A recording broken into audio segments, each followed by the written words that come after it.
We're taking you now to the Turkey-Iran border. The CBC's Briar Stewart is reporting for us from there. She has the latest on a ballistic missile fired by Iran that was shot down by NATO. Well, first of all, what they're saying is that missile was headed towards Turkish airspace when it was intercepted by NATO defenses stationed in the eastern Mediterranean.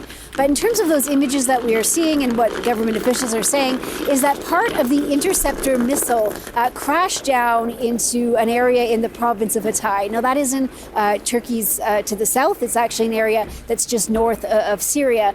From where I am, it's about more than 800 kilometers to the southwest. And we do know that in southern Turkey, there is a U.S. Air Force's base in the general area. So it's not clear what the missile was targeting, but it did fly over Syria and Iraq, and then it was brought down. Of course, Turkey is a NATO member, so if Turkey wanted to, it could consult with NATO allies. It could, trigger Article 4 discussions about, how to respond to this. Turkish officials have filed a protest with Iran over this. Of course, we know over the last few days, Iran has been striking out at many of its neighbors. Not just U.S. assets in the area like embassies and military bases, but also hotels and things like that. So this is quite a big deal because this is the first time, since the weekend that we have had an Iranian missile fly towards Turkish airspace.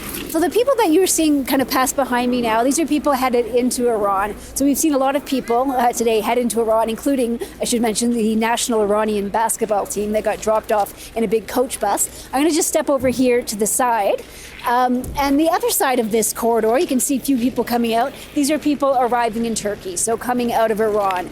And this, the group of people coming out of Iran today has been much slower than arriving. And there's a reason for that, because much of the day we were told that there were computer system problems that were preventing Iranian citizens from actually going through the checkpoint with border guards on that side.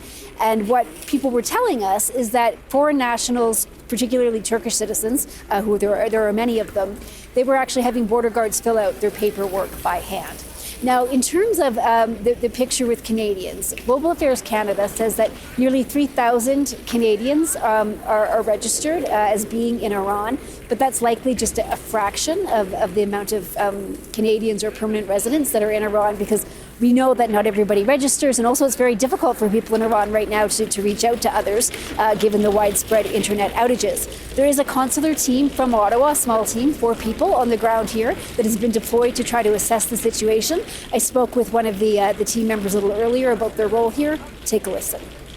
For the time being, we gathered from local authorities that only a handful of Canadians crossed through that border crossing in the last few days. That could change very well, and that could change quite quickly. And we stand ready to change our posture if that's the case. Now, the other thing I want to mention, as I said, a lot of the people that we're seeing come out now are dual nationals. And, we've been talking to them about, the situation in Iran, their journey out. And a short while ago, I spoke with a British Iranian who's actually from the Newcastle area.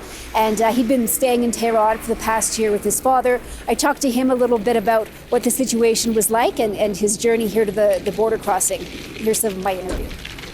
I had a long car drive from Tehran to the border, which took me about nearly 28 hours of driving, and a lot of money involved with it. And I've been here in the border since 11 o'clock. What's the city of Tehran like as you left? It's calm. People don't tend to go out on the streets too much. We do go out our normal business, shopping-wise, go see our friends and family, but then the bombing starts and you've got no place to go. And I would say you're hearing really a range of opinions from people that we talk to, some who are quite shaken, visibly shaken by this whole situation, very scared about kind of the repeated launching of strikes. Then you have others who are walking into Iran, who are looking at the camera and giving a thumbs up, saying "Viva Iran!" Viva Iran! So there really is a range of opinions of people here at the border. The CBC's Briar Stewart on the Iran-Turkey border.